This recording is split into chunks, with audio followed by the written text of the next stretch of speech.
This has been a long time in coming. Let me start by saying neighboring states have demonstrated that legislation of controlled substances undermines the first concern of all good government. This proposed constitutional amendment preserves existing Idaho laws that protect our children, our families, and our communities from the devastating effects of the drug culture. When we consider drug policy in this great state, we should do it with the utmost concern for our families, our children, our teens, and our communities. I believe that HJR 4 does just that. The appeal of HJR 4 is simple, but it is powerful. HJ 4 would simply require a 2/3 vote in the House and in the Senate in order to remove a drug from Schedule 1 or Schedule 2. The Idaho Constitution affirms that the first concern of all good government is the virtue and sobriety of the people and the purity of the home. This proposed amendment would continue to allow for approval of new medicines for trial drugs, the right to try.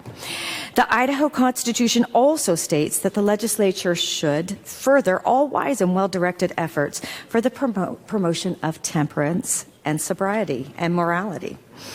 This legislation does just that. The proposed amendment fulfills the responsibility to protect and preserve Idaho values and quality of life.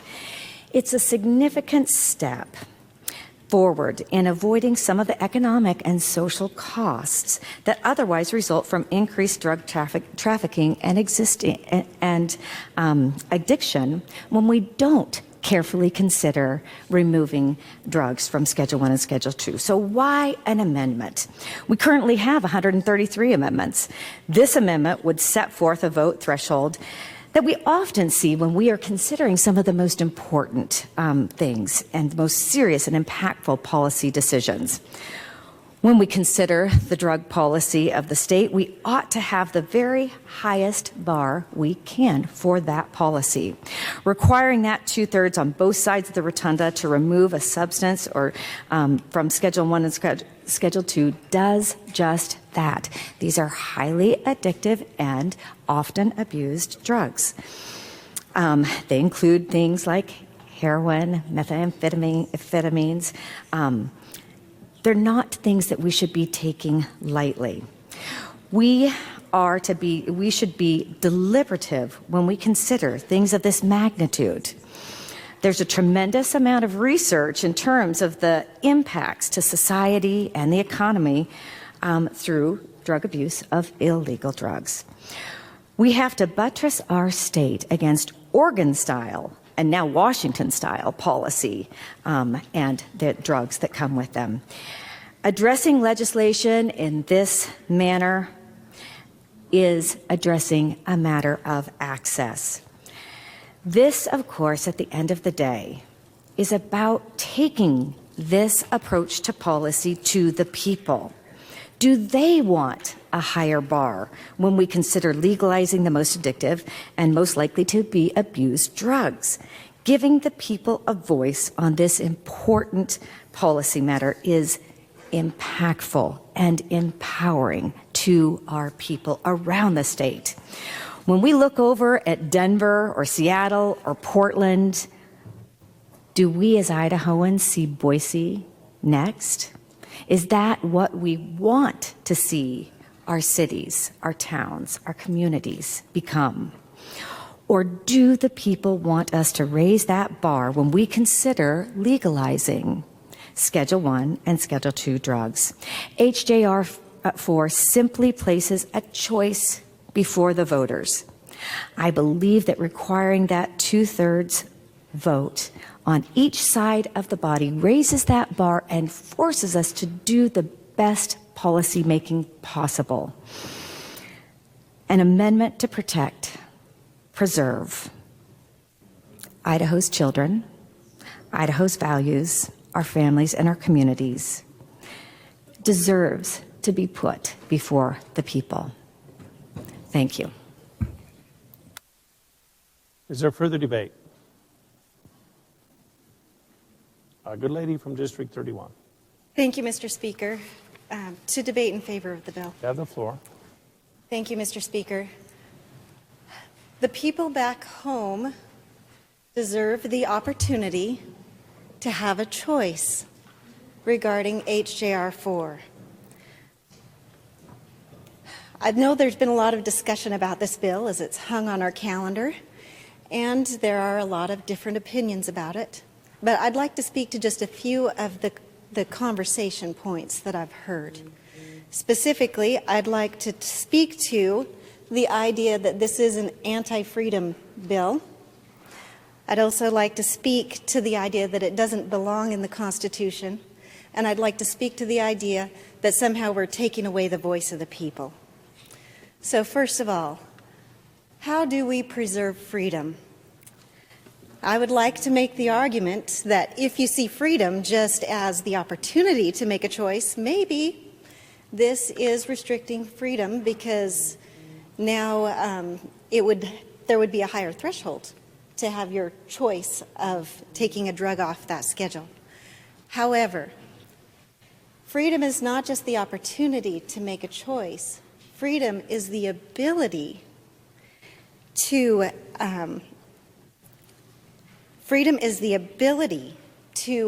operate within the framework that allows you to act. And when an individual has their cognitive or emotional abilities impaired, their freedom is significantly impinged. You can't protect freedom without also protecting the conditions that allow freedom to exist. Some of those conditions that you might be familiar with include life, liberty, property, and knowledge.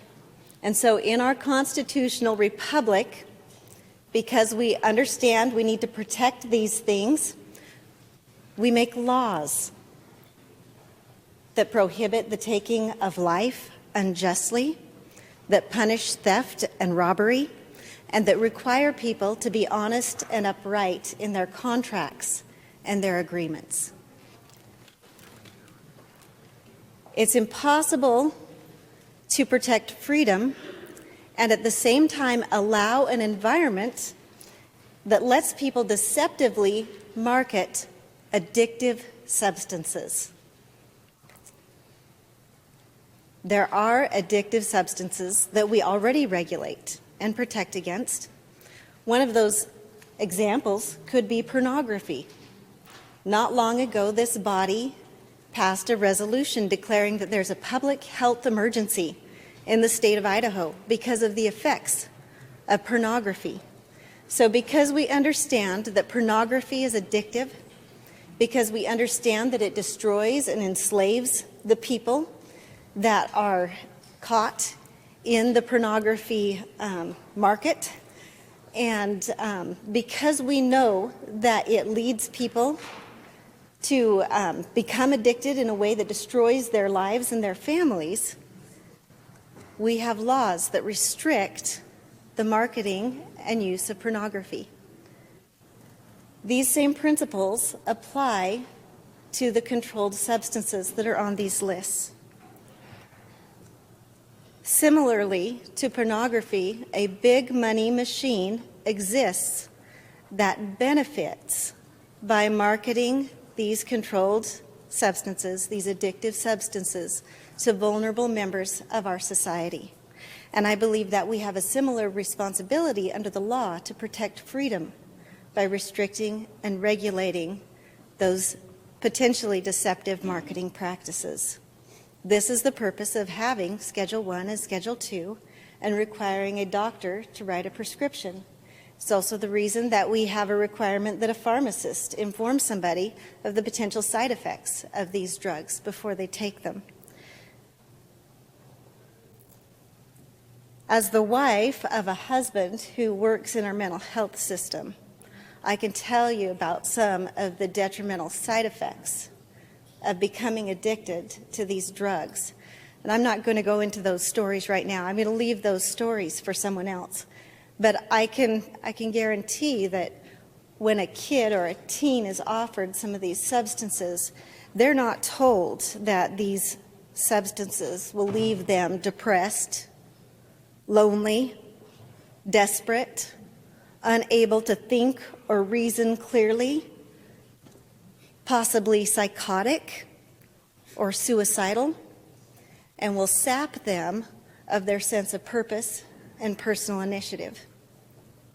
They don't understand that when they smoke their first joint. And that's not really fair to them. So my point is that freedom isn't just the bare opportunity to do anything.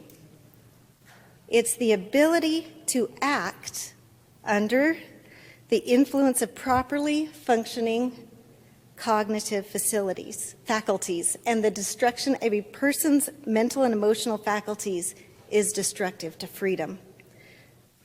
If we value freedom, we must also provide protections for those conditions that protect freedom.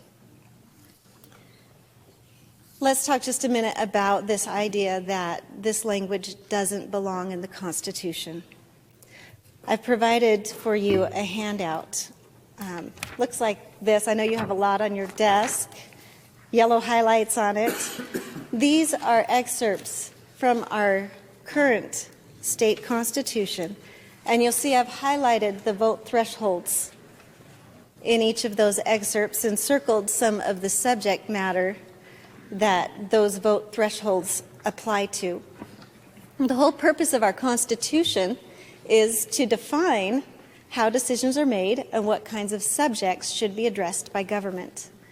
And so you'll see there 15 different references where a vote threshold is addressed, as well as a number of subjects, including changing county seats, impeachment, and also changing county boundaries, reapportionment, and I'll just let you look down the list. In each of these instances, we identify a subject matter. We establish a vote threshold specific to that subject matter in the Constitution. So, here's a question. If we identify in the Constitution that changing a county seat requires a certain vote threshold, have we now made the list of county seats part of the Constitution? Some people have felt that by referencing Schedule I and Schedule II in this language, we're somehow making those documents part of the Constitution. While I can see that it's not a usual convention, because our Constitution was established for the most part before a lot of these statutes, it certainly doesn't mean that Schedule I and Schedule II are part of the Constitution any more than it means a list of county seats or a map of county boundaries are part of the Constitution, but just because we've said now the way you change this is through this process.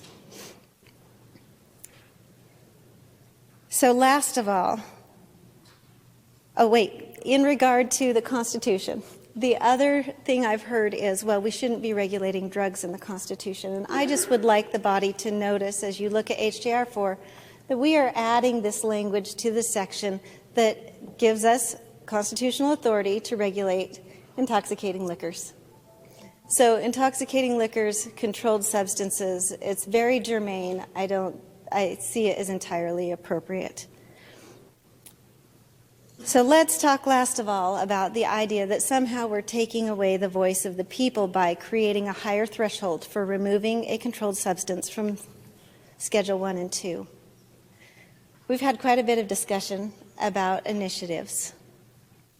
And we've seen significant initiatives be passed and implemented, many of us.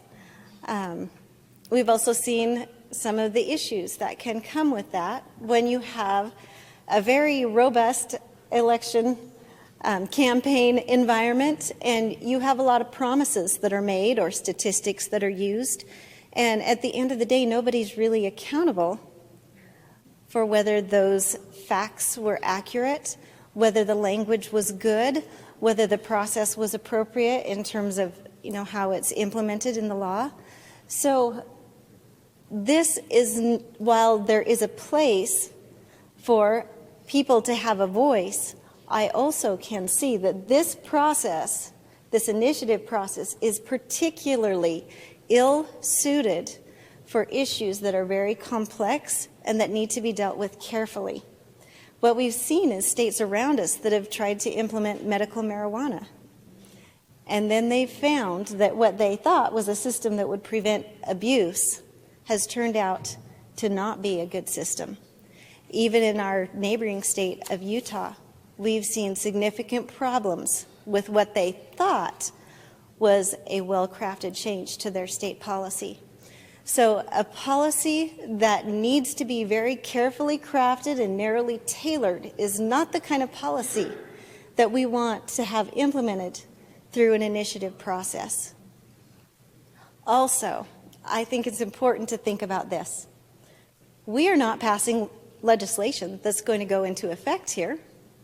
We're proposing a constitutional amendment to go on the ballot. So if a person is truly a believer in the opportunity of the people to have a voice and to make a choice, we should be giving them that opportunity.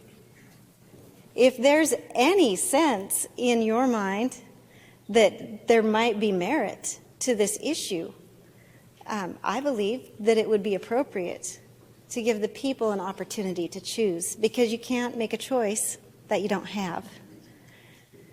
So I would encourage you to think about that. This is a freedom bill. Anarchy, or an absence of any kind of limits or restrictions, is the worst kind of tyranny. The fact that we're adding some requirements here does not make it an anti-freedom bill. The question is, does it have the effect of protecting the conditions that allow freedom to thrive? And I believe we've done that here. I also believe that that it's appropriate, that it's germane, that it's well-crafted. I've watched Senator Grow work on this.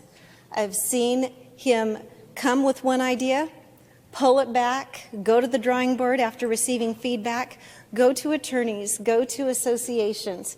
He's worked very hard to make sure that this is good language, and that is why you see on your desk a big stack of support from all of these different groups.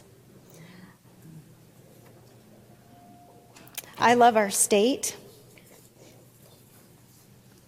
I understand some of the concerns that have been expressed to me. And at the end of the day, I still believe that it's the right thing to do to put this choice in front of the people of the state of Idaho. So I ask for your green light. Is there further debate? Hearing none, gentleman from 33. If I didn't stand up and speak on this, I'd be missing an amazing opportunity to utilize my expertise.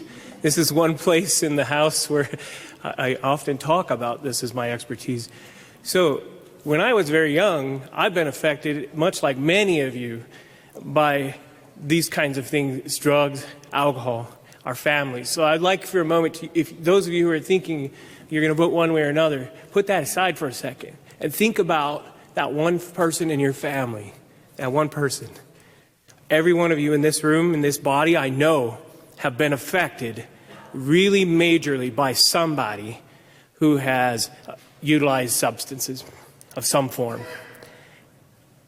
Correct, isn't it? Yeah. So think of that one person. If you had the opportunity to change their life in just a small way, would you do it? Every one of you would. And you would take that opportunity. And this piece of legislation, I was thinking about it this morning. I said, if there was nothing else I did in my entire career but this, I'd be happy. Because we could change a lot of people's lives if you think about it. And not only that, we can affect massive budgets that we address every single day in this body. Our three largest budgets that we deal with: health and welfare issues, right? Education issues, and the incarceration things that we deal with in this state.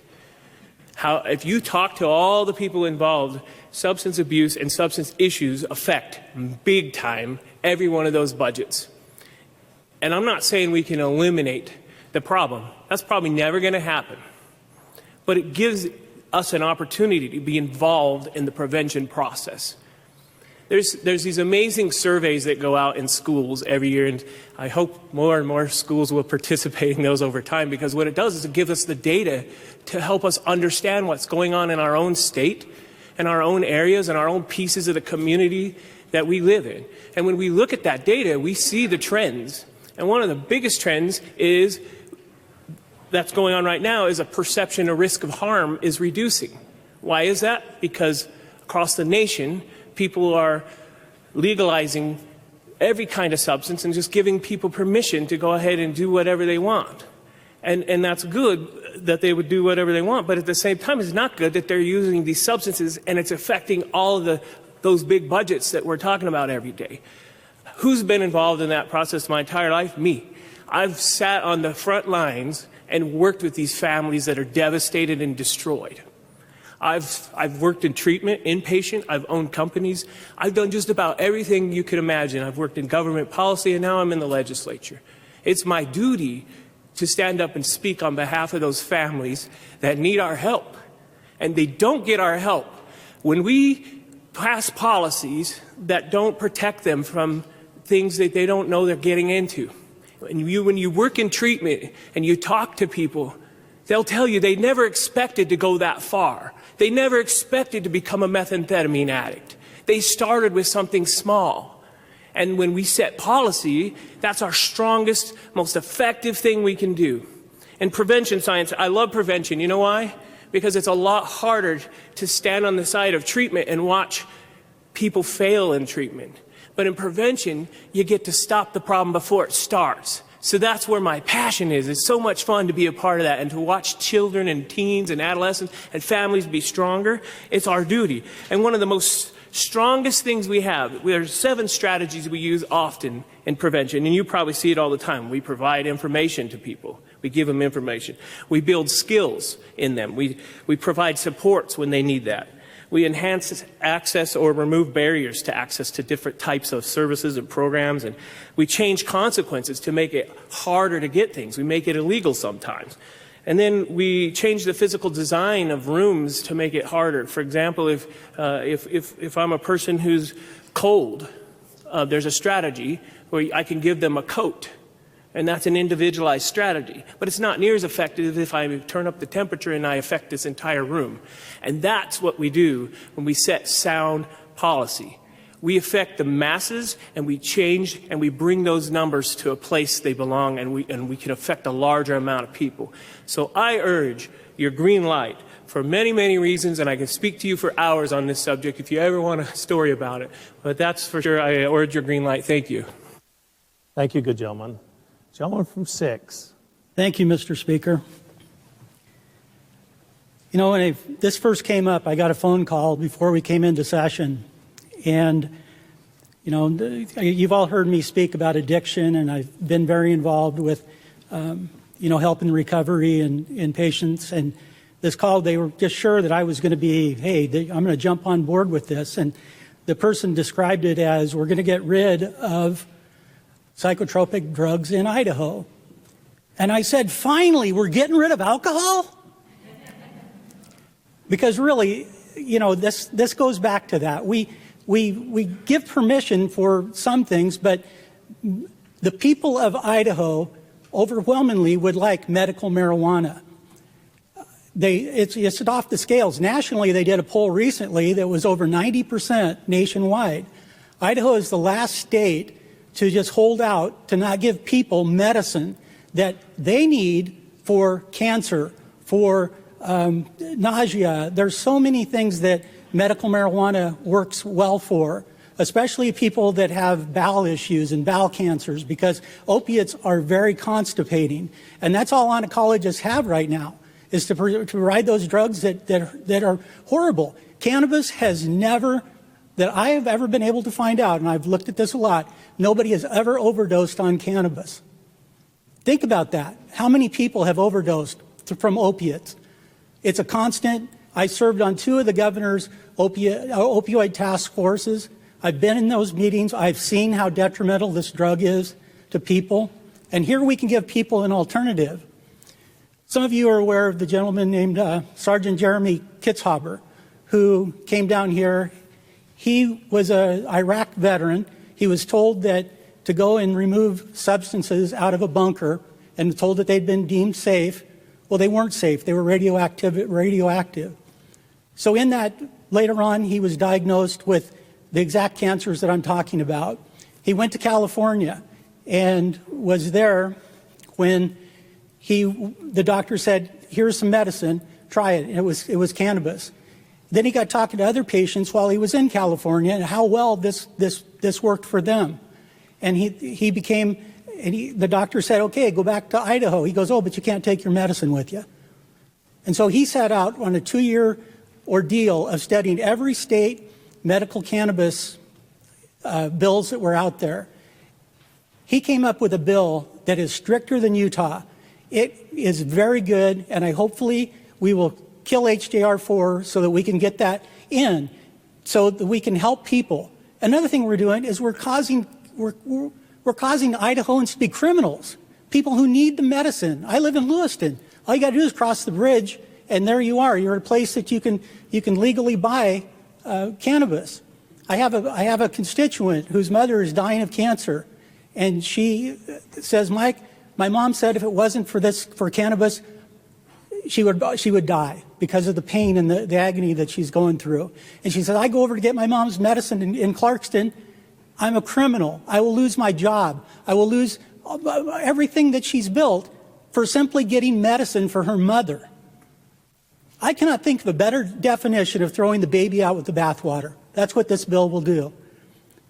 So hopefully, we can get this done here, get a medical cannabis bill next year, and then this bill I would fully support. It would be awesome. I think it would win. You'd get 70 green lights if we would have left a carve out for medical marijuana in this bill. Let's listen to the people. You want to turn this place blue? Go against the people. The people are asking for medical cannabis. Thank you. Is there further debate? The lady from 8. Thank you, Speaker. So I'm going to touch on a few different items as well.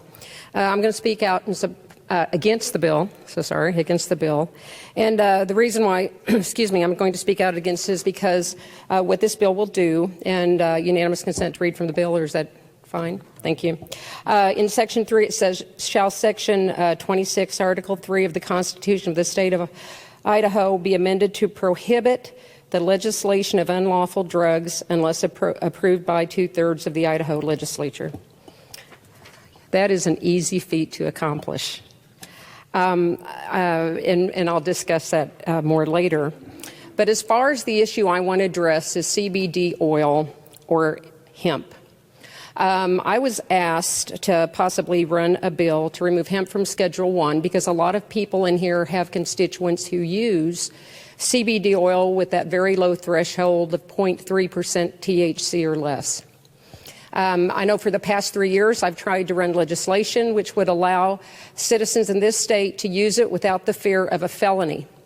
As long as it remains on Schedule 1, you can still be charged with a felony because of trace, just a speck of THC on it is enough to throw you in jail.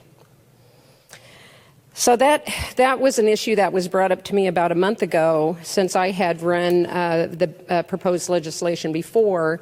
And believe it or not, in this chamber, at least 85% of you or past legislators have supported that endeavor.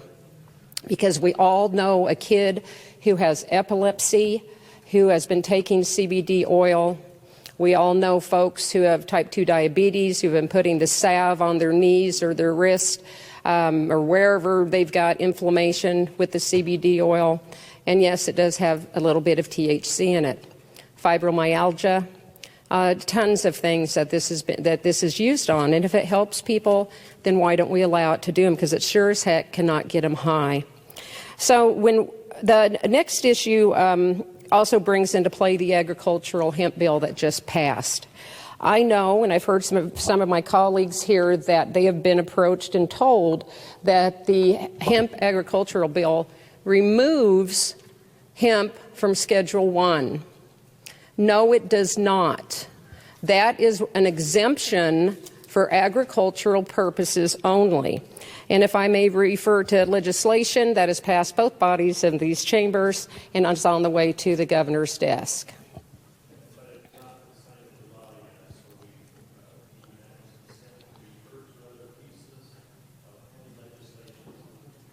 Oh, and my mic is not on, but the ladies ask unanimous consent to be able to refer to other pieces of legislation. Is there an objection? Hearing none, the lady may continue. Thank you, Speaker. I heard you. So if you look at the legislation for the industrial hemp, it says in 221702, Section 2, it allows the production, processing, transportation, and research. That means you can grow it, you can cut it, you can get it the heck out of the state, because we're not going to be making things that you can use that will have any amount of THC in it, be it 0.1, 0.2, 0.3%. So the agricultural bill, I promise you, does not remove hemp from Schedule 1 for any of our tens of thousands of constituents who currently use CBD oil products. It does not remove it for their safe use. So that's very important. You know, I've heard people say that, that we really need to do this. This is a good bill and so forth. But, there's a lot of unintended consequences here. The only doctor in the House is literally gone today, the good man from 27, the good gentleman from 27. And so I want to bring up a couple of drugs on Schedule 1 and 2 that I think that most of you may not even know what our Schedule 1 and 2 drugs are. Being a special ed teacher and looking out for the welfare of children who have difficulty in learning, most of the ADHD drugs that kids are prescribed come off of Schedule 2. So go look at those. Nucynta is a drug that's given to cancer patients that have less opioids in it than most. So it's a much safer one. And these are for cancer patients in extreme pain. Another drug on Schedule 2, which is interesting, is Nuvigil. And I don't know what the generic name, but the actual name Nuvigil, that's for narcolepsy. So that's for truck drivers to maybe stay awake on a long shift. That's for people who work a third shift in a factory and maybe trying to get adjusted to it. These are the kinds of things on Schedule 2. But on Schedule 1, the fact that hemp, a plant that is actually rather benign with the exception of some additional qualities that seem to help kids or help seniors or help whoever with whatever, is still listed on here, makes this totally unacceptable to be passed or even considered to be put on a ballot.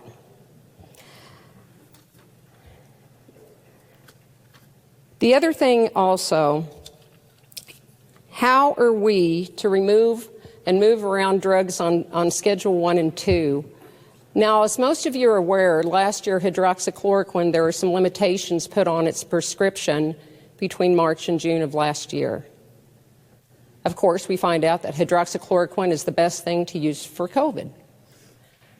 Who is to say that one of these drugs on Schedule 2 isn't our next hydroxychloroquine for something else that should pop up? None of us know, except maybe the good gentleman from 27. So in this room, you think we're going to get 2/3 vote and 2/3 vote in the Senate? I think we are looking at some very sad unintended consequences if we were to do this. We know why this bill is coming forward. It's because of the fear of marijuana. I get it. I've never used the stuff. I don't have a dog in this fight when it comes to a lot of these drugs that are listed.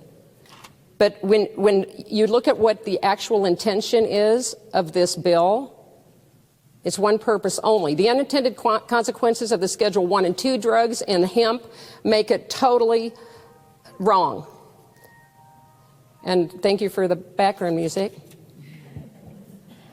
You're putting me to sleep. I better get me some new vigil so I can wake up.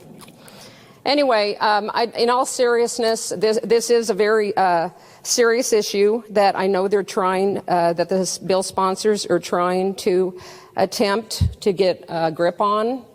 But as the good gentleman from 6 stated, there's a lot of borders, and we already have a drug issue. We already have a drug issue. And the fact that the hemp is something that a lot of folks in this state use. And granted, law enforcement currently turns a blind eye to people who use it. But what if there was somebody that law enforcement wanted to target? Not saying that that would ever happen, but if it did, they could find out somebody's kid uses CBD oil for epilepsy, and because you don't get a prescription for it and it has trace amounts of THC, they could be arrested and charged with a felony. Those type of unintended consequences are the things that frighten me the most. So had hemp been removed, which I made an attempt to do 1 month ago, I had an RS ready to go, but because of politics, it was not allowed to go anywhere. I want you to know that the fact that I was even asked to bring up a bill that removed hemp from Schedule 1 tells you that the hemp on Schedule 1 is a problem in this bill. Please consider that when you vote. I'd appreciate your no vote on this bill. Thank you. Thank you. Is there further debate? Good gentleman from District 30. Thank you, Mr. Speaker. Good ladies and gentlemen of the House. When the 21st Amendment to the U.S. Constitution was ratified in 1933, repealing the Prohibition Amendment, it was the right thing for Idaho to define in our Constitution the powers of the state to regulate or even prohibit the use of alcoholic beverages. That was done by adding Section 26 to Article 3 of our Constitution. The addition of this amendment proposed by this resolution to Section 26 is consistent with what is there and with much of what is already in other parts of the Idaho Constitution. State constitutions are, by their very nature, longer and deal with more issues in greater detail than the federal Constitution. That's the way it's supposed to be. That's because of the reserved powers of the state, and despite the fact that the federal government has taken away many of those reserved powers, it's still an appropriate thing for state constitutions to deal with certain details. The bottom line for me is the intent of the proposed amendment, and that intent is good. A week ago Monday, our 39th grandchild was born. Her name is Hattie Darlene Marshall. I saw her for the first time this past weekend. She is perfect in every way. She's really beautiful. Takes after her granddad. Her mom is very devoted to paying careful attention to her own health. And so Hattie was born a very healthy baby. As I held her and I looked at her, I was a little fearful about the world in which she will grow up. I want Idaho to be a safe place for Hattie Marshall. Surely, we have the right and responsibility to make the legalization of currently prohibited drugs the object of a very careful and deliberate process. This is a moral issue completely within the authority of the Idaho legislature to propose and the people of Idaho to approve. I believe it is the right thing for us to do. We regulate alcohol and prohibit gambling. Surely, we have the right and responsibility to make the legalization of currently prohibited drugs the object of a very deliberate and thoughtful process. For those reasons, I plead with you and beg you to give your green light to this proposed amendment. Thank you. Is there further debate? Good gentleman from District 12. Thank you, Mr. Speaker, to debate in favor of the bill. You have the floor, sir. Mr. Speaker, I was going to speak on the Constitution as it applies to this bill, but the good lady from 31 and the good gentleman from 30 have covered it so well, there's nothing to add. I would affirm their statements. I'm a native Idahoan with ancestors that go back to pioneer times here, and I'm grateful for that heritage, grateful that I was able to be raised in this state. When I go to law enforcement on this issue, when I was a former prosecutor, city councilman, I asked my chief of police, I say, what percentage of the crimes you do arrests for are drug-related? He says, they're all drug crimes, every one of them. Now, that may be a bit of an exaggeration on his part, but then I would ask the guy on the street, the officer, what percentage of your crimes that you do arrests for are drug crimes? He says, they're all drug crimes. And I had that clear back when I was a prosecutor as a young man in this city.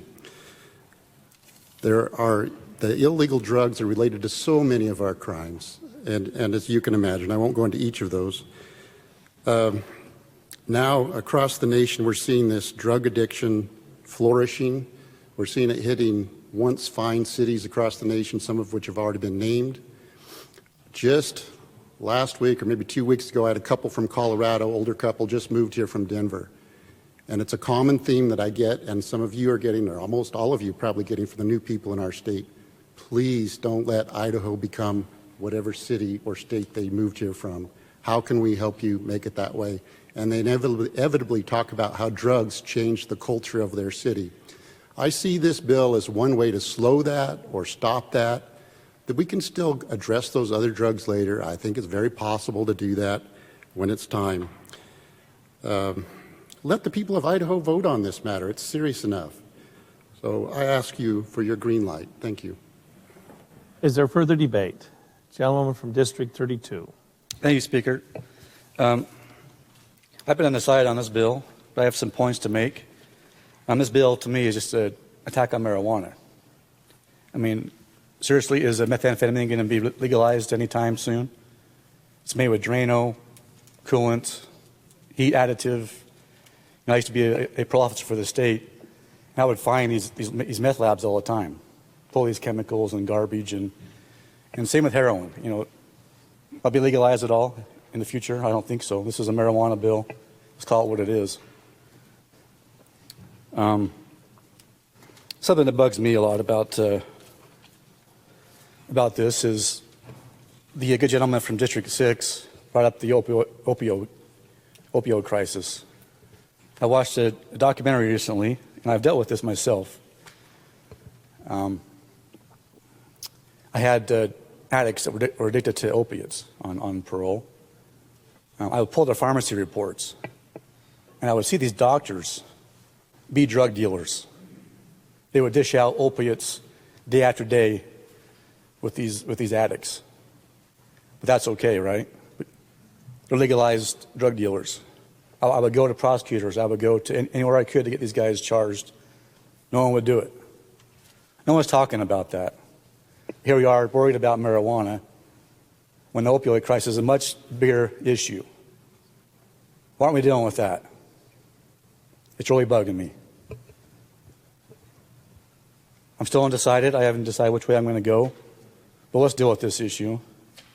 Marijuana isn't the big, nasty monster that we're making out to be. Opiates is the biggest issue here for me. Let's deal with that. Let's deal with these drug dealers that are legalized drug dealers. Thank you. Is there further debate? A gentleman from 34. Thank you, Mr. Speaker. I rise to oppose this resolution. The reason I oppose is really about process. We can all agree that, some of us can agree that marijuana is bad, right? That it causes real harm in society. I am one who feels that way. We can also have a debate on whether or not medical marijuana is good or bad or worth the trade-offs associated with it. We've also had debates on this floor about CBD oil, debates about hemp. And this resolution attempts to put those things in a category that changes the way we make those decisions. That's what this is really about, is that this bill cannot be, or this resolution cannot be unconstitutional because it is a proposal to change the Constitution. But what it does is it changes the Constitution in a way that says, you know what, the Constitution gives us guidance, gives us parameters on how statutes can be formed, what statutes can be formed, and how those can be changed. What this proposal does is says that if this resolution is passed and approved by the voters, that one tiny section of statute regarding Schedule I and Schedule II drugs can only be changed by 2/3 vote in each of these chambers here. It takes it away from having a potential citizen initiative or referendum. It's saying that this one tiny section of statute cannot be touched by citizen input.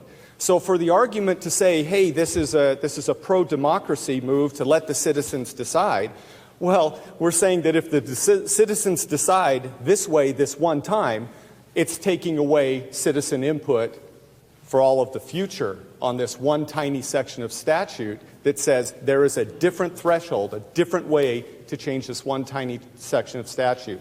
Our Constitution is a great Constitution.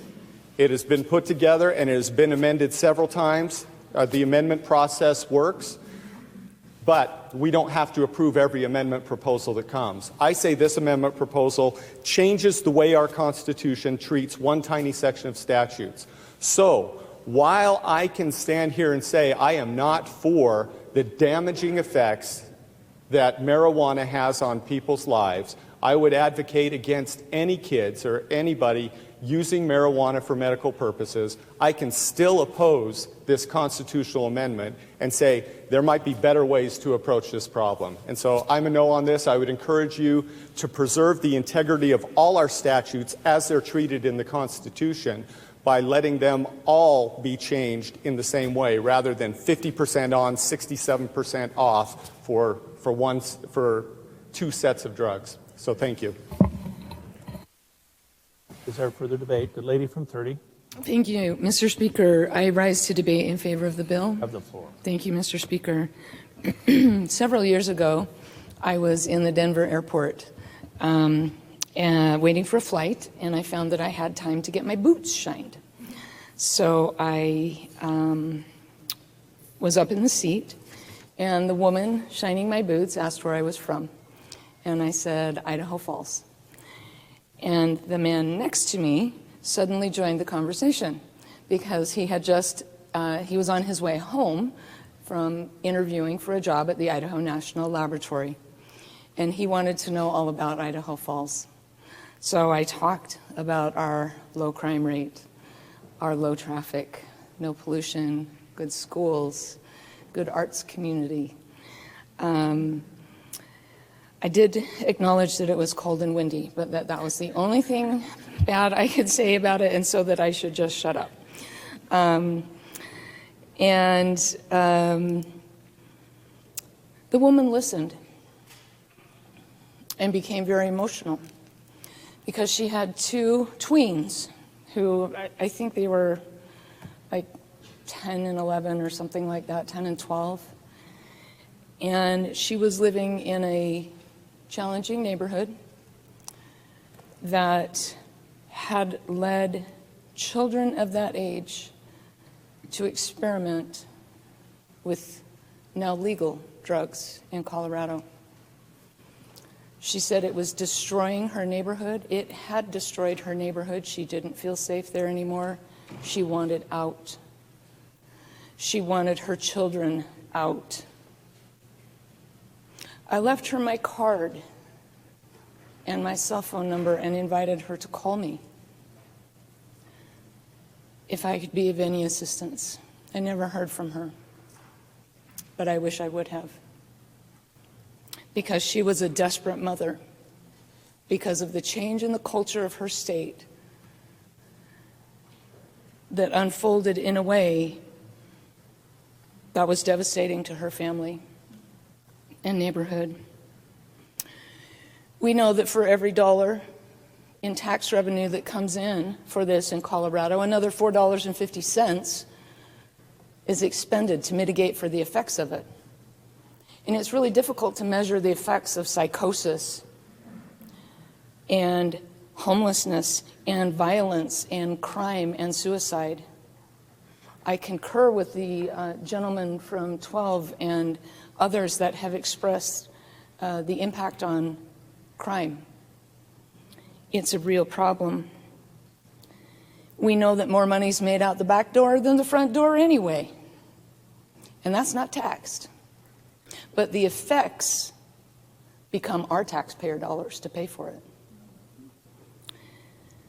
We do have medically derived marijuana-based drugs in this state. Some of them have been mentioned: Epidiolex, Marinol, Syndros, Cisamet. They are available, and more are on the way. More are under investigation. The research is very active right now in this space as the positive properties are being identified and researched. So those conditions which demand treatment for these drugs are available to be utilized for those treatments. As the good gentleman from 33 said, this has impacted all of us in this room. We know someone who has suffered as a result of this. I believe this is the step to take to protect Idaho, to protect our families, to protect our children. And I ask for your green light. Thank you. Is there further debate? The good lady from District 18. Thank you, Mr. Speaker, to debate against the bill. You have the floor. Thank you. I just wanted to address some of the points that were just made because the good lady is correct. There are drugs that have THC derivatives in them that have been approved and that are currently legal in Idaho. And it's actually a fairly routine thing in this body. Almost every year we take a vote to move something off of Schedule 1. This year it was Epidiolex, which was FDA approved, extensively tested. It did not pass with a 2/3 majority. None of these pass with a 2/3 majority. So these drugs that are now available to people would not be available to people if this were on the books at the time we took the vote. And so going forward, who knows how many essential medications we are going to be denying to the people of Idaho by setting this unrealistically high threshold that we have never successfully met before when removing items from Schedule 1, and there's no reason to think we'll meet them in the future. I don't know if I have a dog in this fight or not. I don't use marijuana, never plan to. I have 4 kids who I never want to see use marijuana or any other drug. But I also don't know if I someday am going to get cancer or some horrifically painful disease. I don't know if one of my children will or my mother will. And I've learned a lot this year working with Sergeant Kitzhaber, who the gentleman from 6 referenced. It's a very real issue for these people. Right now, and I also respect what the good gentleman said about opioids, we are exacerbating the opioid crisis in many ways right now by making that the only option available to people. And for a lot of people, it's a very poor option that carries substantial life-threatening risks and that does not address their pain and does not address their medical needs in a very effective way. And they would be much more safely treated, potentially, by some of these other alternatives that may in the future get FDA approval, but still would not be available to them under this 2/3 of each body threshold. So I think this could do real harm to the health and well-being of Idahoans. I think it has the potential to exacerbate our existing opioid crisis.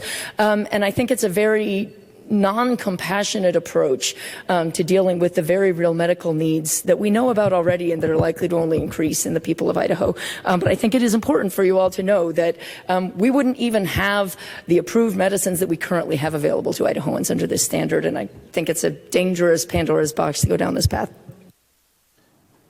Thank you. Is there further debate?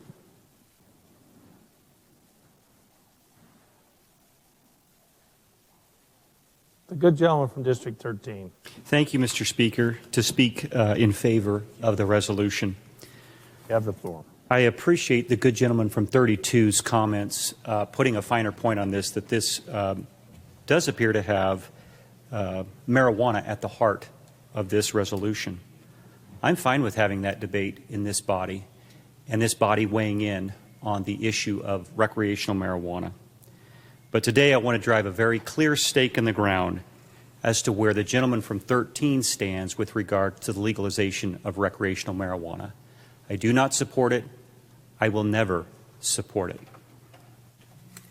Alexis de Tocqueville was a French political philosopher, and he was intrigued by America.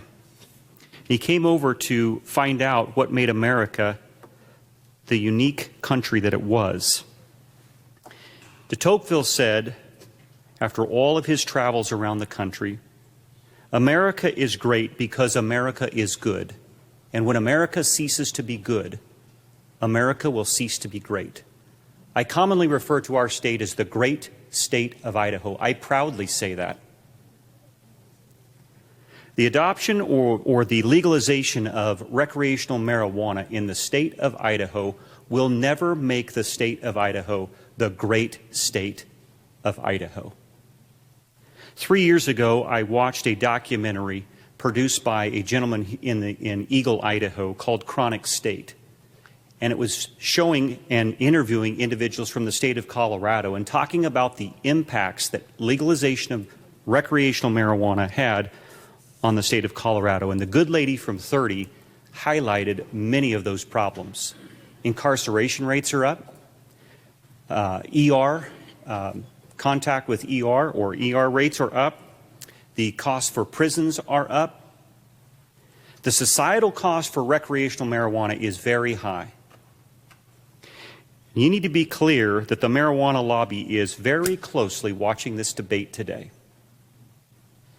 They're going to see what this body is going to say with regards to the legalization of recreational marijuana.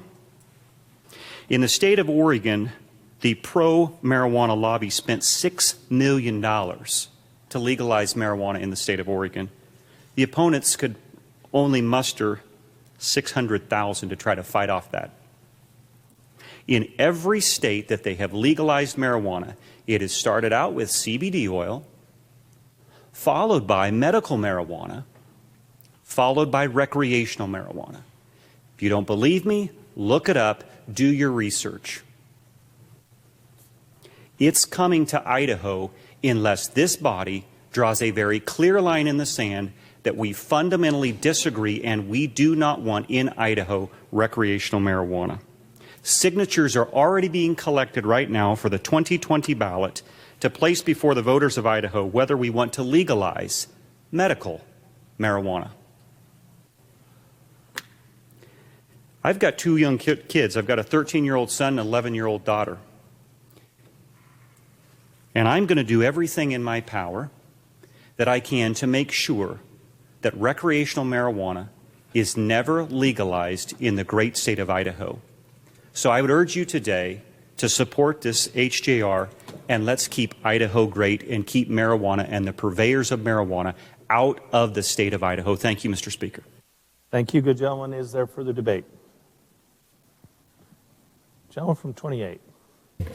Thank you. To speak towards Bill. You have the floor. I appreciate all that's been said about this, and it's been said so eloquently, all the legal ramifications of this. And I just want to mention in answer to a couple of things that have been brought up, and one is the marijuana and some of these drugs are really great for curing pain. And there's no question that marijuana is probably good for pain, but the bottom line is it also affects your mind. And that's really the concern I think everyone has about marijuana. And I know if I were feeling pain and took heroin, I'd probably even feel less pain. So I think taking a drug that's not appropriate is probably not the best thing for your pain. And I'll give you a couple of really brief examples. My daughter operates a very successful marijuana growing operation in Northern California. It's wildly successful. She makes lots of money off the thing, and So I go and visit her periodically, and I've got to know the people. They started off way back in the hills in California, and as it's been more acceptable, their operations come, and they just recently bought a big vineyard in Napa Valley and tore out most of the vines and are planting marijuana there now. And so I've got to know them. I mean, her neighbors and some of those people involved in that, because I've been invited to weddings up there in this community and other things. And so I've got to know these people, and I ask them, they're all growers, and the number one thing I asked them once we get started talking, I said, do you smoke marijuana? Are you part of this? And the one guy that I asked last time graduated from business school, got an MBA with magna cum laude from one of the top, did I say medical school? I meant business school in the country, and really a smart guy. And he said I could make way more money doing marijuana than I could investment banking. And so he's doing investment banking, but I said, so do you use your product? And he said, I used to use it on a regular basis. And he said, but I realized I was getting out of shape, and so I actually drove down to this town that they live by. And he said, I signed up for a martial arts class. I don't know which one it was, but he signed up for the martial arts class. And when you begin to do that, they teach you these, I don't know whether you know that much about martial arts, but I wasn't that familiar, but they begin by doing these poses. I'd show you how it was, but I every day try to maintain my humility, so I won't show you how good I am at it. But they do these certain poses, and so he was going through. In this class, they were teaching him number 1, number 2, number 3, all the way up to 15. And he said, I'm a really smart guy. And he said, I could only get to like 9 or 10. And I realized I couldn't remember. I got lost. And he said, it struck me right then that I was losing a tremendous amount of my cognitive abilities by doing this. And he said, I quit completely, and I'm getting some of that back, but he said it's really slow. And he said it was frightening to me when I realized what had happened. I talked to a German couple, they're in their 70s, and they have a big operation. And I asked them, I said, do you participate in your product? And they said, they kind of were aghast and said, no, don't you know what that does to people? He said, we love to sell it, but we're not going to use it. And virtually every grower that was up there, the really successful ones, don't participate in that.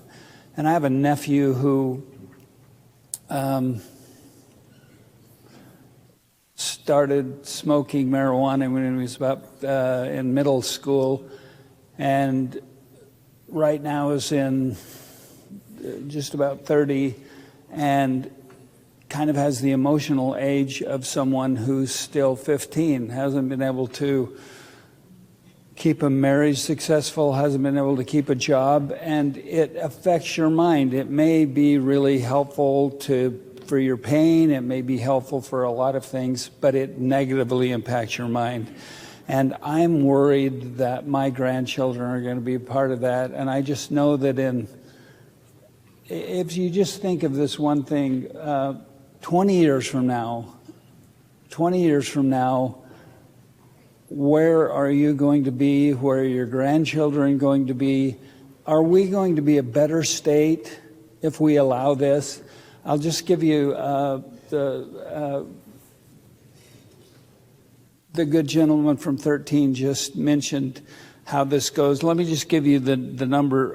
In Oregon, 2014, they passed medical marijuana. It became legal. That was 2014. 2015, recreational marijuana was legalized. And in 2020, cocaine, heroin, methamphetamines, virtually every drug is legal in Oregon now. Is Oregon going to be a better place in 20 years? You absolutely know that's not the case. And if we don't do something to stop this in Idaho, we are not going to be, as he said, a good state. And so I would encourage you to give this a green light, and thank you. Is there further debate?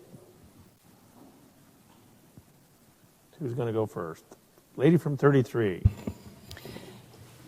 Thank you, Mr. Speaker. Friends, there has been some phenomenal things said here, and as a good gentleman from 13 said that he wanted to be able to stand and be on record for his stance on this, I too want to be able to do the same.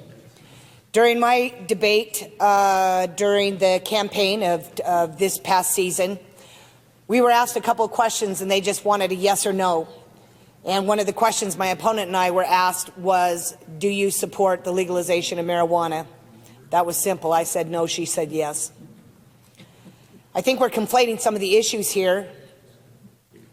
And I think the good gentleman here really had pointed out some of the obvious issues with our surrounding states. My seatmate did a fantastic job of bringing this home to our kids and our family.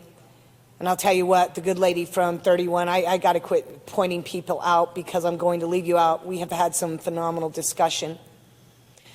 So you say, what more can you add? One, I do want to be on record as supporting this because I do not want to see marijuana legalized here in Idaho. And I believe with the good gentleman from 30 that we are the legislature of the state of Idaho. It is our moral duty to help protect the morality in this state. We have an obligation. I want to talk about just something else, though. Freedom is an interesting concept. It really is, because with freedom comes responsibility. And some would conflate freedom as thinking that you have no rules or regulations imposed by the government. If you look at freedom as our founders looked at freedom, I don't know if everyone realizes this, but governmental principles were based on biblical principles. They were. And it was important that there were clear principles. In other words, clear regulations, so to speak. And many of us are moved, probably the one founder I quote the most, the one founder, and I use this quote all the time, and it would be John Adams. When John Adams talked about the Constitution and that the Constitution was made for a religious and moral people. It was wholly inadequate for any other. So this idea to think that we can't use and try to promote the morality of a people is completely opposite of what our founders laid out. Do we believe our founders? Do we trust our founders? Many of us claim to. I don't know how many of you to whom I'm actually speaking right now, I don't know how many are yet undecided. I see this as such an important issue for the direction and directive of Idaho. This matters to me. It matters a great deal. What happens with our kids matter. Protecting Idaho's values matter. If it is not lost on you right now, as so many have pointed out, we are being targeted. Money is being poured in. The option on that ballot is going to be this. Do you support legalizing marijuana? Or should we give them another option? Give them that option as saying, hey, because we're letting the people decide. Give them the option of saying, hey, we don't want to legalize marijuana. Those are the options. Legalize marijuana, don't legalize marijuana. So, of course, I'm going to encourage you to stand and support this. A lot's riding on it. And I want to truly end with this. This has been a little bit frustrating, and I'm reminding myself, and I think it's a good time to share, that sometimes it's hard in the middle of discussions, in the middle of processes, to remember that really true leadership can only come about through love. And I try to remember myself. A gentleman named Marvin J. Ashton said this. He said it was true yesterday, today, and will be true tomorrow, that true leadership can only occur through love. And I hope that we remember that when at the end of this. I'm going to probably disagree with, obviously, some of you, but I want you to know that I love you and I appreciate your engaging in the conversations. Is there further debate? Good gentleman from 14. Mr. Speaker, just a couple of quick comments. You know, we keep talking about marijuana. Marijuana this, marijuana that, marijuana, marijuana. This is about controlled substance. This is about LSD, meth, heroin, fentanyl, name your drug. This is about all of them. This isn't just about marijuana. It doesn't say marijuana in there. It says controlled substances. As this debate's been going on, I kept thinking in my head some of the debate that's happened and some of the experiences in my life. You all know that I love Disneyland. I love to take my family to Disneyland. Last year, before the park was shut down because of the COVID stuff, we were down there. We took a quick trip, you know, to drive all night. And I remember driving all night. I remember coming into the valley, and it was way early in the morning, listening to the radio, Janet's sleeping, and I was listening to what they were talking about. They were talking about an airplane full of people coming from China with COVID, that they were trying to find a place to land other than the Ontario airport, and then the issue of drugs came up. And then I remember going to a restaurant, and somebody had defecated right there in front of the restaurant door, and they were passed out. Now, I don't know if it was marijuana, I don't know if it was fentanyl, I don't know what it was, but it was a bad deal. Somebody loved that kid, and there he was. And I remember going to the park. It was the first time I'd ever gone into the Disneyland park and walked along, and all you could do was smell pot. It smelled like they were having a bonfire full of pot. Think about that. All those little kids. They were going there to have fun. There were actually parents smoking it, pushing their kid. Do you want that here? There are people coming to Idaho to get away from that crap. It's not right. And if you can't support this, you're not going to support anything else that fixes this problem, by the way, my friends. I listened to the debate. From how people are going to vote just because they don't support this. That's inappropriate. People's intentions, he doesn't know the intentions of the body. The gentleman will continue taking into consideration the good lady's accusation that you're painting with a pretty broad brush. I will be a little more careful, but I would caution you. This is a lot easier vote than some of the others when this stuff gets legalized. I will end up by talking about a couple other things. The good gentleman from 33 touched my heart. All of us have family members that have a problem. I have a very close member. They're trapped. And I don't want to do anything that makes it easier to trap other children. And one last comment. Good gentleman from 6, you're exactly right. Take it to the people. If you're sincere about your comment, you'll be voting yes, and let the people decide, not us. This vote is about letting the people have a say. We're not deciding. They're deciding if they want it. Let the people have a voice. Let the people have a say if this is what they want or if they want the crap in the state they came from. Thank you, Mr. Speaker. Thank you. Is there further debate? The gentleman from District 22. Thank you, Mr. Speaker, to debate in favor of the bill. 40 years ago, I moved out of the state of California before they legalized medical marijuana. Go back there now. One of the reasons I moved to Idaho was the environment where I could raise my kids and where my grandkids now reside. I do not want my grandkids, Idaho, to look like California. I've made it, while we were on the 2-week recess, I admit I drove to California. And you know, when I came down into Palm Springs, you know what there's a sign said? Medical marijuana drive-through. You can just take the drive-through and go pick up your medical marijuana or any of your marijuana now. And you know what I saw as I drove back out at the Indian reservation? Marijuana tax-free. That's what's happening in California. Is that what we want to happen in Idaho? No, I don't want that for my kids or my grandkids. And I don't want to make another substance that can be abused to their body available to our kids and to my grandkids in the state of Idaho. And I urge you to vote yes in favor of this constitutional amendment. Gentlemen, is there further debate? Good lady from District 17. Thank you, Mr. Speaker. You know, I appreciate this debate today, and I was going to stay down, but I think I better say a couple words on this one. You know, for pharmacists, as we've looked at this, we thought this was too much. A constitutional amendment is a big thing. And for us, when we look at medications and their potential to be able to help people, we'd like to be able to keep that open. Now, if there's a particular substance that this body would like to limit, so be it. But this is a big overreach. You know, a couple years back, there was a discussion here about the right to try, and this will limit the right to try. I'm a vote no.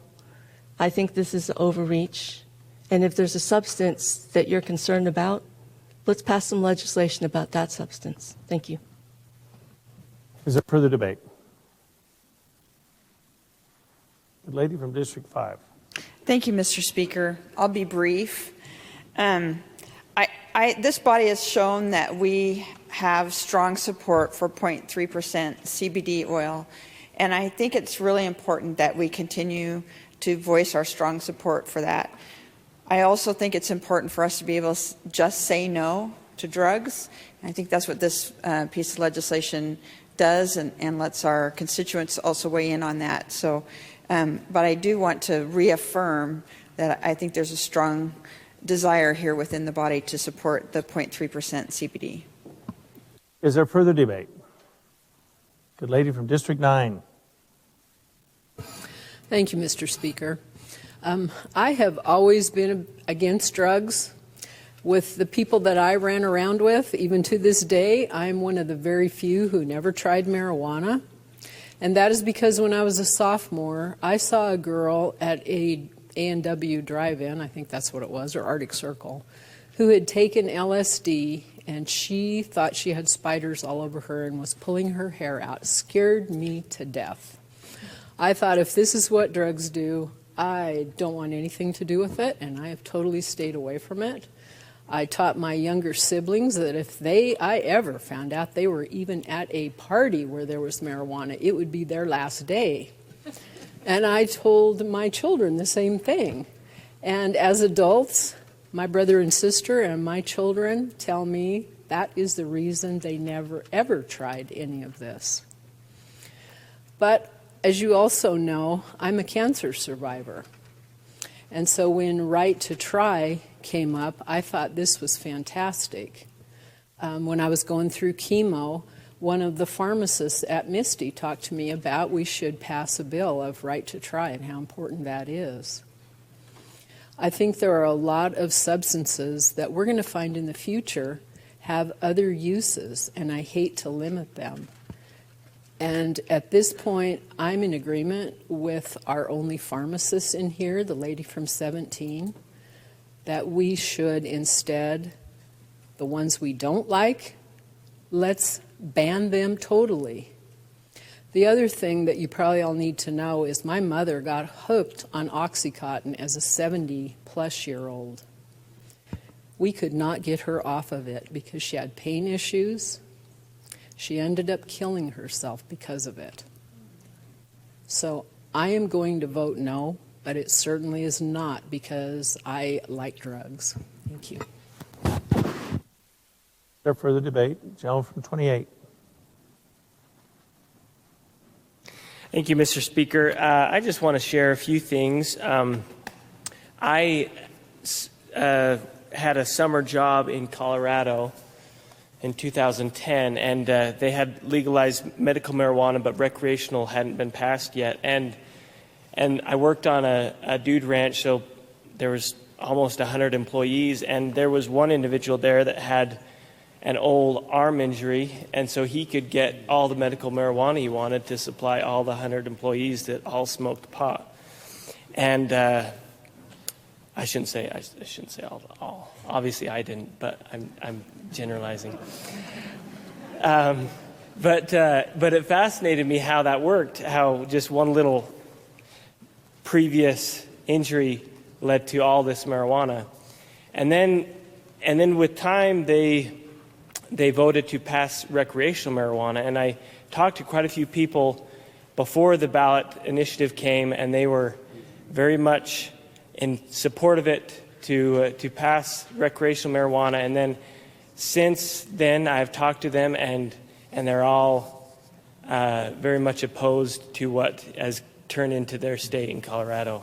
And I just want to say that that's why I love this bill so much, this resolution, because if we're going to change how we do things in Idaho, I think it is best that we look at it intently and we debate it and we get different drafts and we get science and we look at what other states have done and we make sure that it is right for Idaho before we get it through. Because I think there's definitely arguments have been made about potential for CBD and the benefits of that. And I think that is a discussion that can be had and we can get somewhere. But I think this is how we need to do it. And I ask for your green light. Thank you. Thank you. Is there further debate? A good lady from 11. Thank you, Mr. Speaker. I will also be brief.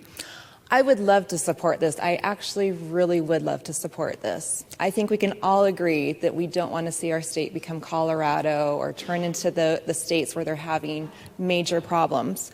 But my concern is that this takes law-abiding citizens and is going to turn them into criminals.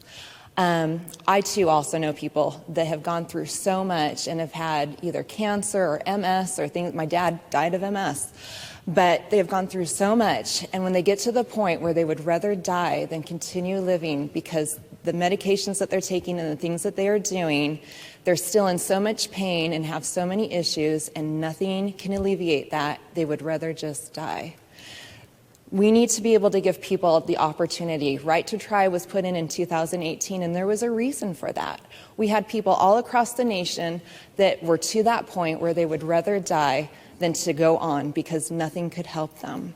And so it was put into place so that people can have that opportunity to be able to utilize other drugs that are out there that may not be completely FDA approved or they're still in an experimental process, but that at least it gives them the hope. I don't know if you've ever seen the movie Lorenzo's Oil, but that is the same situation that a family went through to try to save their son. And because the medication was not available and the things that they had tried did not give him any relief, they went on a very treacherous journey to be able to figure out a medication that would be able to save their son and be able to help him. And they had to jump through all sorts of red hoops and all sorts of government red tape to be able to do that. And they were able to finally get the medication approved and be able to utilize it, which they were doing illegally for the longest time because they could see their son suffering and they knew that he needed help. And so they did that in the only way that they could to save their son. So I want to make sure that I wish this was a balanced bill. I really wish it had more balance to it. I wish it would protect the state and do what we want it to do, but also give people the ability to be able to try what's necessary and what they feel is going to help them and alleviate them so that they're not just having to take opioids or do those things. And I really wish that that was the take on this bill because I could fully support that. I really, really could. But I'm worried that this is going to have unintended consequences, that it's going to turn law-abiding people into criminals, and that it's going to suffocate the ability for people that really need help and have gotten to that point where they feel that they have no hope and that dying is the best option to be able to give them the relief that they need. And so I can't support this at that time. Thank you. Is there further debate? Good gentleman from District 16. Thank you, Mr. Speaker. I really love hearing this conversation about how we want to see our Idaho voters go to the polls and get to vote on this. Quite frankly, I think we should make it easier for them to vote so that they can take a stand on this issue. I think it would be brilliant, as a matter of fact, if a medical marijuana initiative were to be paired on the ballot with HJR 4. I think that would be the perfect poll, and we would have the ideal pulse of what Idaho voters feel on this issue. to quickly wrap up, like many of you, I've never smoked in my life. I've never taken marijuana. I've never taken any illicit drugs, and I have no intentions to. But I have heard from the people in my district, and I know what their desire is, and I will be casting my no vote today in support of the people of my district. Thank you. Is there further debate? All right. Gentleman from 24. Sorry, Mr. Speaker, you almost got by. I really debated on whether or not I should stand up and make some comments. And I look at this bill as an interesting conundrum. If we put this on the ballot and it gets to the ballot, and it takes 2/3 of us today and 2/3 of the body across the rotunda to do that, there will be a referendum on many of the things we've talked about today. So if this Senate resolution, which only takes the 50% vote of the people, 50% plus one, fails at the polls, I think it's a message to us also of what the public really is saying about drugs in general. Whether it be you think it's marijuana or you think it's opioids, it's a message to us. So if in a year, a little more than a year from now, the population goes to polls and they look at this HGR4 and they say no, they don't want that, that's a pretty strong message that maybe they're trying to tell us that they do want an initiative or something that would approve those drugs. I personally have struggled with this one, and the good lady from 14? Yeah, from 14 has talked to me several times, and she's not too excited about what I'm about to say, but she may be surprised because I am going to support this resolution today, because I think that will be an important opportunity for the public to weigh in. Whether or not the initiative process gets modified, as we referring to previous legislation, Mr. Speaker, but whether or not that happens, this is the referendum. And if there is an initiative and if it is successfully put onto the ballot at the same time, we may see opposite results at that time, and which is a really strong message. Personally, I don't like the idea of expanding drugs in Idaho.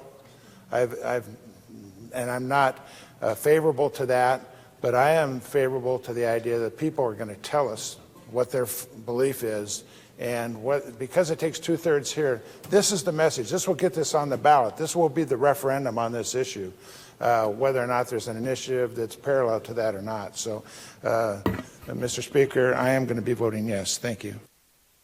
Thank you. Is there further debate? The gentleman from District 13. Thank you, Mr. Speaker. And thank you, everyone, for your comments. This is for sure a complicated issue, to say the least. I'm actually rising in opposition to the bill today, and it wasn't an easy decision. It actually wasn't. First off, I'd like to say that I haven't heard any reference to or advocacy for recreational marijuana or recreational meth or recreational heroin or any of that. I haven't heard that. What I have heard is people saying, hey, maybe we need a medicinal path forward on cannabis. And you know what? There's a ballot initiative for that they're trying to collect signatures for. And if they get that, then the people will go to the polls and they will vote either yes or no. Why do we have to have two questions that ask the opposite side of the same question? It's a yes or no. It's still 50% or less. So I don't know if this is actually necessary. And my understanding is that the ballot initiative that's being proposed, even though it's broader than many of us would like, is about medicinal cannabis. It's not about all Schedule I, all Schedule II drugs. This is much more broad, and I think it misses the mark. I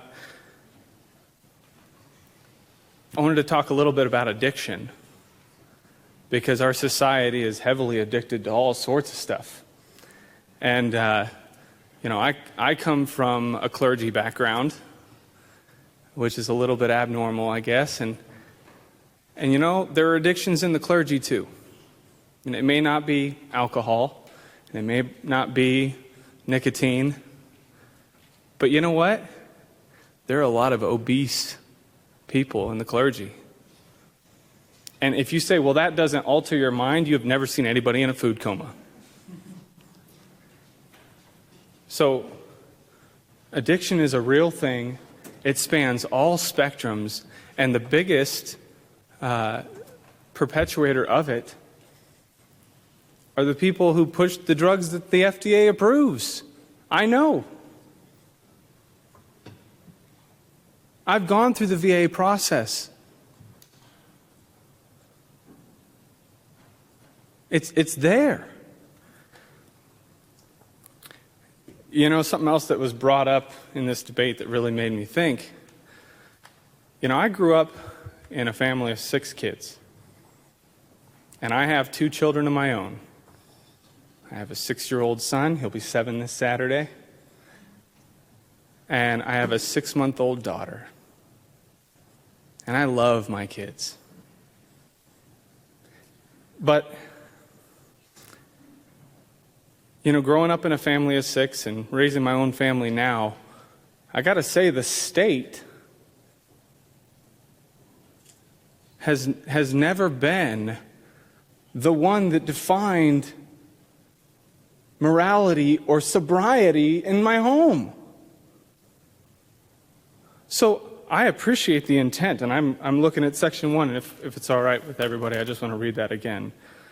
The first concern of all good government is the virtue and sobriety of the people and the purity of the home. I agree.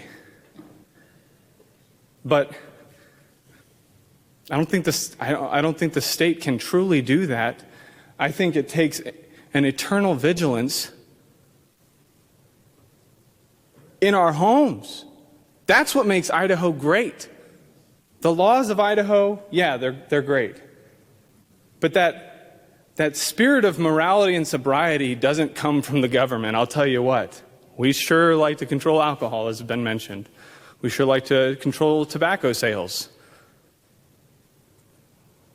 So, where's the root of the question? I say, let the ballot initiative do its process.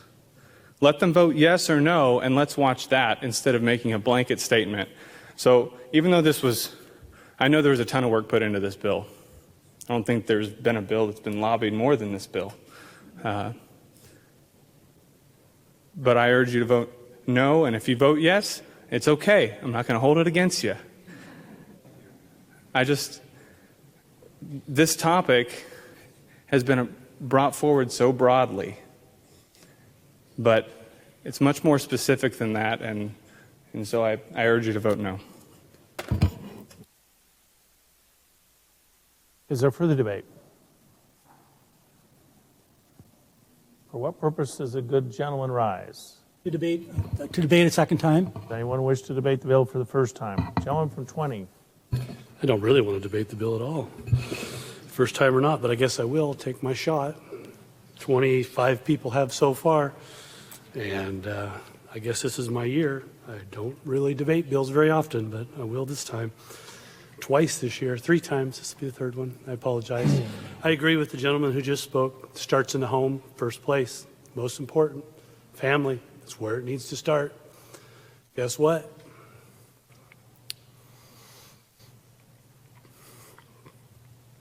I've seen, apologize. I have seen families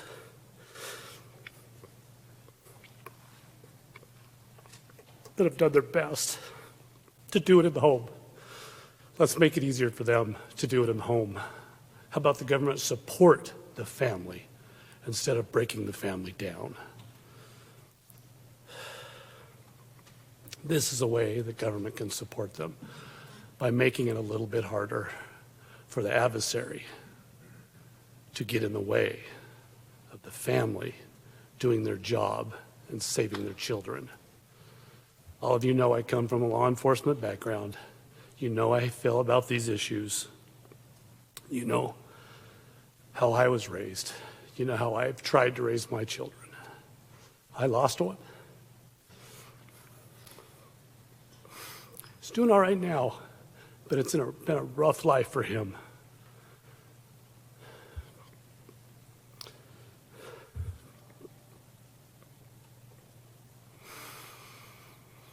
Several of you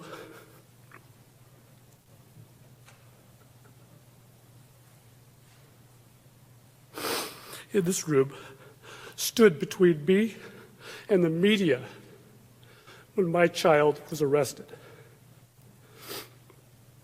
because all they wanted was the story of how someone in the legislature had a child arrested for being involved in one of these situations.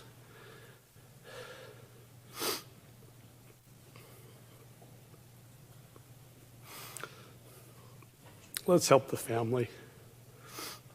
Let's support this. Let's do what little we can do. It's going to come. We're going to lose in the end. But let's try now to do our best to at least slow it down and save one, two, some. I know this vote's going to be close. I did not want to debate. If just one of you will listen to me, don't let another family go through this. Thank you. Thank you. Is there further debate? Gentleman from 6 for the second time. Thank you, Mr. Speaker. I really appreciate everybody's testimony on this. And I just want to clarify something, that the difference between recreational marijuana and medicinal marijuana is a giant valley. They're so far apart from one another. And I know people are like, well, if we start this at medical, it's going to move on to become recreational, which has happened in some states, but there's 26 states that have held to just medical marijuana. And in Idaho, we are a conservative state, and I'll guarantee you that the bill that we come out for medical will be so tight, we'll be the deciders of that. We'll go through this whole process if we get medical marijuana, and we will make it so that it will virtually have an impossibility to expand. We can do that as a body. So I just want to make that clear. So we can do this. Thank you. Is there further debate? Gentleman from 13 for the second time. Yes, Mr. Speaker. You have the floor. The gentleman from 6 reminded me of something. I have a friend who I served in the Corps with, and his wife was diagnosed with an incurable disease. And I want to highlight the difference between medical and recreational here. He was diagnosed with an incurable disease, went to the pharmacy, got the standard medication to try and treat the symptoms on this, and her organs started to shut down. She started to die. She was young. And she lived in a state that had a medicinal process for cannabis, and so she decided to use that route because it looked like it was the only hole she had left. And it worked, and her organs stopped failing, and her life quality got a little better. And her husband moved to a different state to serve at a different base, in a state that did not have that. So she decided, made a hard decision. She went off of that medication and she moved with him to a state that didn't have it. And she switched back to the old medications. And within 3 months, her organs were shutting down again, and her doctor in that state said, "Go back to wherever you came from." Well, I don't want to. I don't want to leave my husband here. We're talking about families. Yeah, this is a different angle, but it's the same. And so she went home. She went back to that state. She got treatment. Her husband begged her to leave. And as soon as he could, which was about a year and a half later, he got his orders early changed and he went back.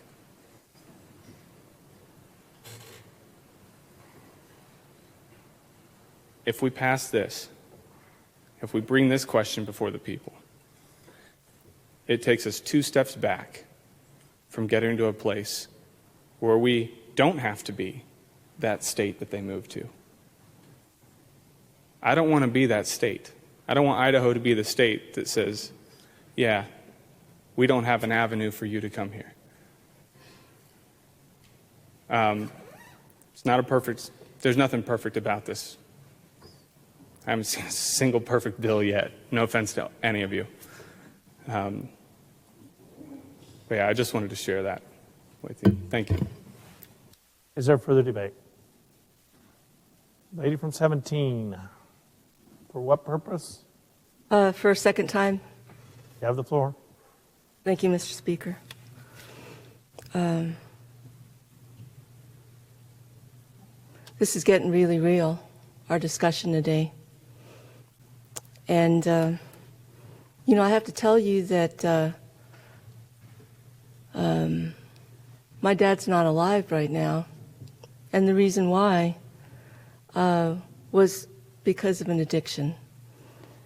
He had a lot of promise, and our family was pretty stricken with it. And so I'm rising today because I know that there's something called the 3 C's. So I think I better say it. For my dad, we couldn't cure it. As much as we would have wanted to, we couldn't control it. And last of all, we did not cause it. This legislation today will not help us to cure it, to control it. And it's not the cause by which we'll be able to alleviate the situation.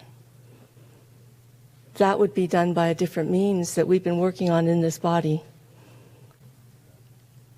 So I'd ask you all to please understand that there are something called the 3 C's, because otherwise, for us as families, it sends us into a place that is so dark.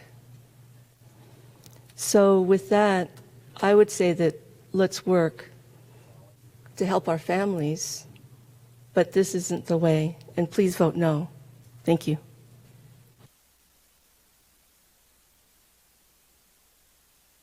Lady from 31. Thank you, Mr. Speaker. For the second time, please. Thank you. It seems that we've shifted to a medical marijuana theme, and I just would like to speak to a couple of things. It was mentioned that we need to have a balanced bill. I agree. And I believe that those who crafted this language have worked very hard not to prohibit the possibility of the use of these substances for medicinal purposes, but to create a process.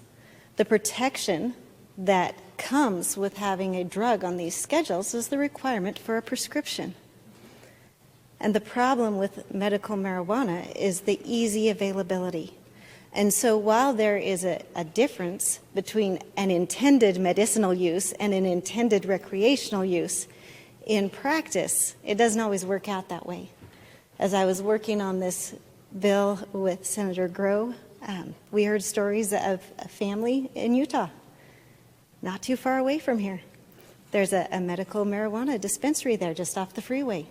And there are teenagers in Utah, just across the border, that are getting marijuana and using it recreationally at the medical marijuana dispensary. So the line is not nearly as clear and bright as we might like to think.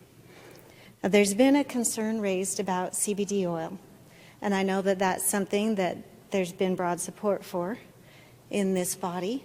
And I would like to share with you that I had forwarded to me an article that was published in Forbes in June of 2020 by Robert Hoban, who is a national cannabis attorney expert and has been a recognized expert and working in this area with Hoban Law since 2008.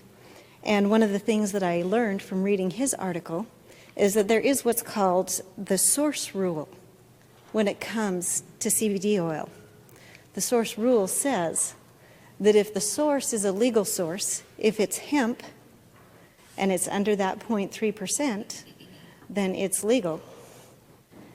If it's from a marijuana plant, a legally classified marijuana plant, then it may be illegal. So he says CBD oil made from legally recognized hemp is not, according to the source rule, which is broadly accepted, illegal. Now, there may be some that will disagree with me on that, but I can tell you that's what he said as an expert. So for what that is worth, this issue goes on the ballot. And one thing that I do not want as a legislator is to have to look my friends and neighbors in the eye down the road if marijuana were legalized and they did not have the opportunity to vote yes on a more restrictive process. I do not want to be the one that took that choice away from them. Let's give them the opportunity to have a voice. Let's give them a choice on the ballot. Thank you. Speaker would remind, and I'm not pointing fingers, but that the rules that you have adopted and elected me to enforce limit our ability to, in our second debate, to introduce new stuff that we didn't talk about in our first debate. Gentleman from 4. Mr. Speaker, I would ask unanimous consent to debate for the first time, as I was bound by a pair on the first round of debate, and now that pair is broken because my pair is returned. For the request, is there an objection? Hearing none, the gentleman has the floor to debate the bill. Like many of you, this is a very it's a difficult vote. I would just like to share that I come from a law and order family. Grandfather was a policeman. I've seen the evils that drugs can do. He's told me stories of what drugs can do, and I haven't experienced like some of the members have here, but it's a real thing. I also have members in my constituency that are adamant about 0.3% THC CBD oil, and I recognize that too. Hearkening back to some earlier testimony, this is about controlled substances. This is about this bill.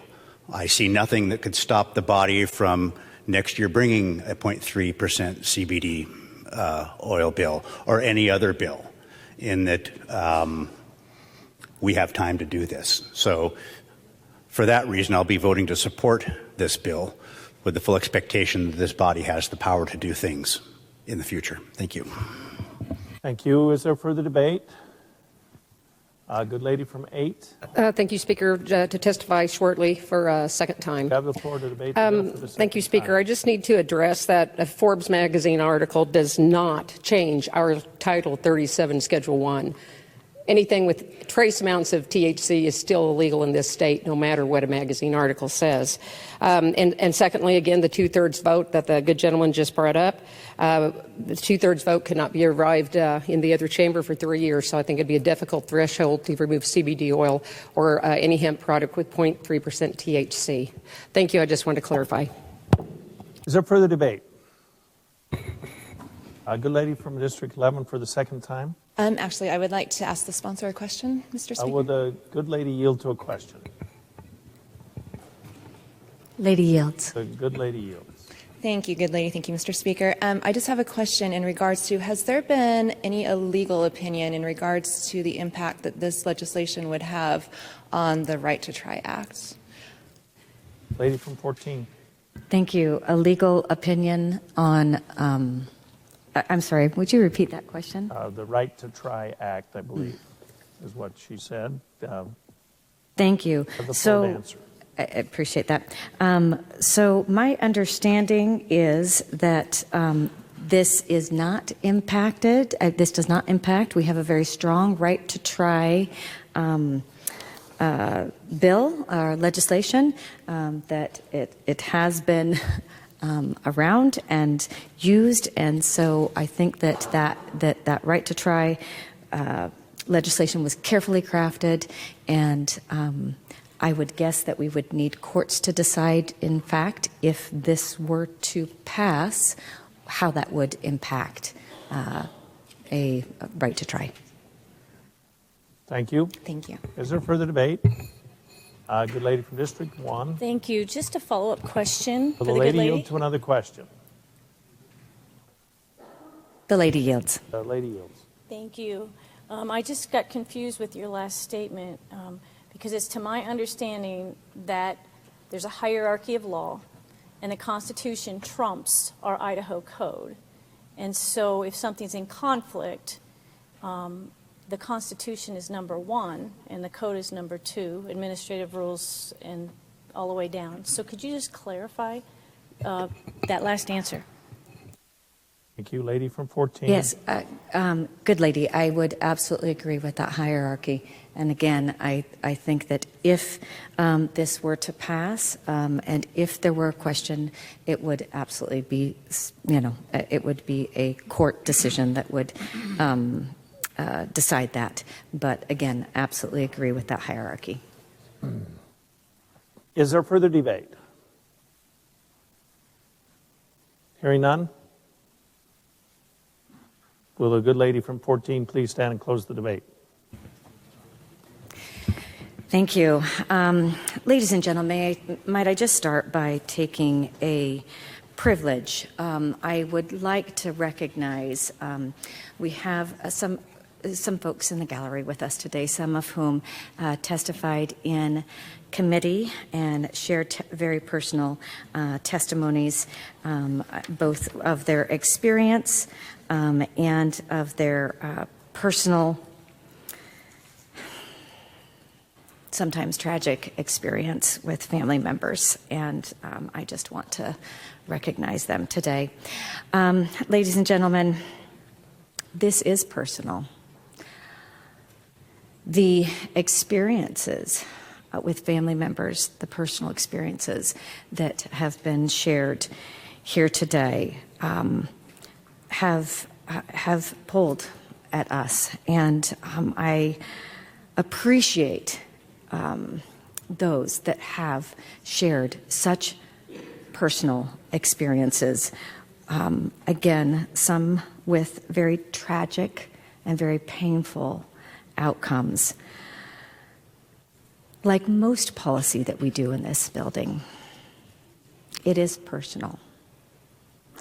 We have people around this state that have very personal experiences with addiction, with pain, with suffering, with medical conditions. I recognize that. And I believe that HJR4 and this approach to considering drug policy allows for continued consideration of things like medical marijuana. It does leave room for us to craft the best policy in regards to this in the future. CBD oil, we've talked about extensively. The good lady from District 8, I have stood beside her in talking about CBD oil. As a parent of an epileptic child who would literally pass out and stop breathing because of the epilepsy as a 4-year-old. 4 times we called emergency services, 4 times in her youth. And we had to put her on one of the most serious and drugs on the market to save her life. Would I have chosen a natural remedy for that? A natural approach? Absolutely, I would have. A CBD oil at 0.3 or less? Absolutely, I would have.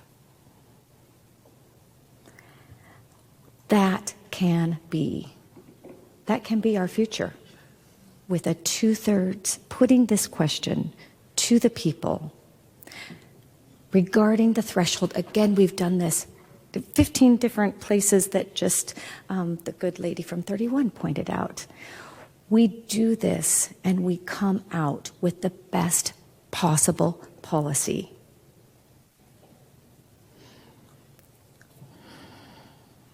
Let's put this to a vote of the people.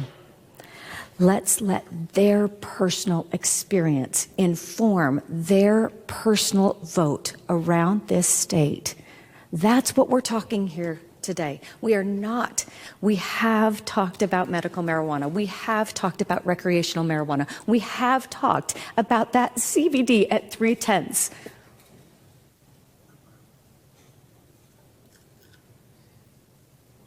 Which I want. And we can have thoughtful drug policy when we raise that vote threshold as a body.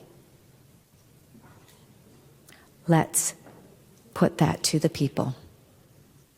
Please join me in putting that vote to the people. Thank you. Thank you, good lady. The debate is closed. The question before the House is, shall House Joint Resolution number 4 pass the House of Representatives?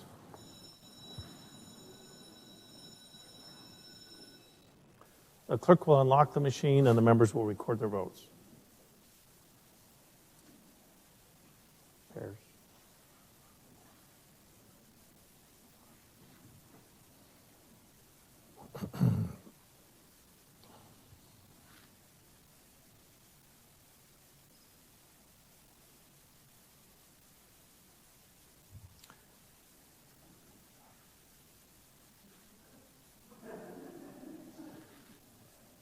Does any member wish to change his vote? The clerk will lock the machine and read the pairs. Wood votes nay. Holtzclaw votes aye. Blanksma votes aye. The vote count shows 42 in favor with 28 against, fewer than 47 having voted in the affirmative.